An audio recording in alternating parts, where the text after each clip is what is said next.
আল্লাহ তাআলা নারীদের উপরে পুরুষের কর্তৃত্বশীল করেছেন পুরুষদেরকে। তারপর তো বলেছেন ফাসসালিহাতু কানিতাতুন, নেককার নারী কারা? কানিতাতুন, তারা ইবাদতকারী, আল্লাহর ইবাদত, আল্লাহর নির্দেশকে তার প্রতি প্রতিপালন করে। হাফিজাতুন লিল গায়বি মা হাফিজাল্লাহ, তার গায়েবের অজানা অবস্থায় কিছু ঘটতে সে দেয় না, নিজেকে হেফাজত করে। আল্লাহ তাকে হেফাজত করার নির্দেশনা দিয়েছেন, এই যে নিজেকে সম্পূর্ণরূপে সে হেফাজত করে, কোনোভাবেই সে নিজেকে অপমানিত করে না, নিজেকে সে কোনোভাবেই অন্যায় কাজে নিজেকে জড়িত করে না।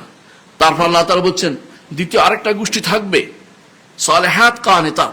এরা কারা? মুহাম্মদুর রাসূলুল্লাহ সাল্লাল্লাহু আলাইহি ওয়াসাল্লাম স্ত্রীরা সালেহাত কানিতাত। এর বিপরীতে অদূর ভবিষ্যতে আরেকটা গোষ্ঠী আসবে, যারা কি আল্লাহ তাদের সম্পর্কে বলেছেন ওয়াল্লাতি তাখাফুনা নুশুজাহুন্না ফাইজুহুন্না। আর যারা নাশেজা আছে, স্বামীর কথা শুনতে চায় না, স্বামীর কথাকে তার কাছে বিষ মনে হয়, স্বামীর কথা শুনে তার কাছে খারাপ লাগে, আল্লাহ তাআলা বলছেন ফাস ওয়াল্লাতি তাখাফুনা নুশুজাহুন্না ফাইজুহুন্না, তাদেরকে নসিহত করো। ওয়াহজুরুহুন্না ফিল মাদাজি, শোয়ার ক্ষেত্রে তাদেরকে আলাদা ঘরের ভিতরে অন্য জায়গায় শো, একসাথে না শুয়ে ভিন্ন জায়গায় শো। ওয়াদরিবুহুন্না, এর মধ্যে হালকা মার তাদেরকে দিতে পারো, তবে বড় মার নয়।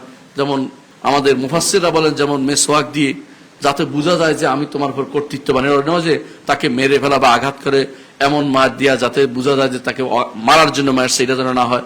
আদব শিক্ষা দেওয়ার জন্য মেরেছে, এটা শরীয়তে অনুমোদিত। এটাকে যদি কেউ খারাপ ভাবে দেখে, কিছু বলার নেই, ইসলাম এটা অনুমোদন করেছে। তারপর কি করতে হবে? আল্লাহ তাআলা বলেছেন ফাইন আতানাকুম ফালা তাবগু আলাইহিন্না সাবিলা, এর মধ্যে যদি কোনো স্ত্রীরা স্বামীকে মেনে নেয়, তাহলে এর মধ্যে আর বাড়াবাড়ি করার তোমাদের কোনো প্রয়োজন নেই। ইন্নাল্লাহ কানা আলিয়ান কাবীরা, তিনি আলী, সবকিছুর উপরে তিনি, সবকিছু তিনি কবির। সুতরাং তোমরা নিজের বড়াই দেখিও না। এটা হচ্ছে আল্লাহর পক্ষ থেকে স্পেশাল দায়িত্ব পুরুষদেরকে দেওয়া হয়েছে ঘরের মধ্যে নারীদের উপরে। এটা যেমন দায়িত্ব, এটা ভালোবাসা, এটা দয়া।